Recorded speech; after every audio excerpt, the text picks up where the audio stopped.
Tila wala nang makapipigil pa sa pagbabalik sa Lunes ng No Contact Apprehension o NCAP. Ang mga naging problema raw noon ng pulisiyang yan, aayusin na ngayon. Nasa frontline ng balitang yan, si Gerard de la Peña. Madalas ginagamit pang monitor ng traffic ang command center ng MMDA sa Pasig.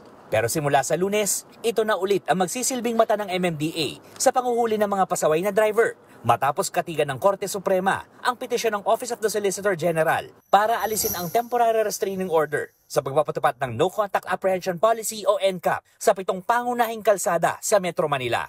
Ibig sabihin, imbes na mga enforcer, mga CCTV na ulit ang magbabantay at manguhuli sa mga traffic violator.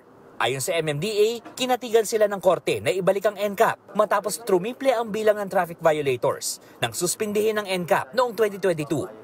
This only shows na pag wala pong nakikitang enforcer sa daan, malakas po ang loob at nawawala po yung disiplina ng mga motorista.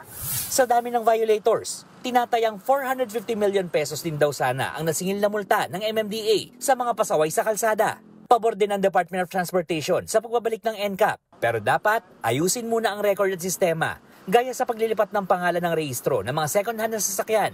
Kung kanino kasi nakapangalan ng rehistro, sa kanya bumabagsak ang citation ticket ng MMDA. On our end, nag-commit po ang DOTR at ang LTO na isi-streamline natin yung prosesong yan. Pero at the same time, kailangan meron ding consequence kung hindi mo ilipat. Hati naman ang posisyon ng mga motorista sa NCAP. Kung hindi ka naman pasaway na driver, wala namang problema eh. Okay rin sana, kaya lang sa sitwasyon ng CCTV natin, minsan sumasablay. Nagbabalita mula sa Frontline, Gerard de la Peña, News 5. Mga kapatid, Cheryl Cosim po, huwag maging huli at maging una sa lahat sa balitaan.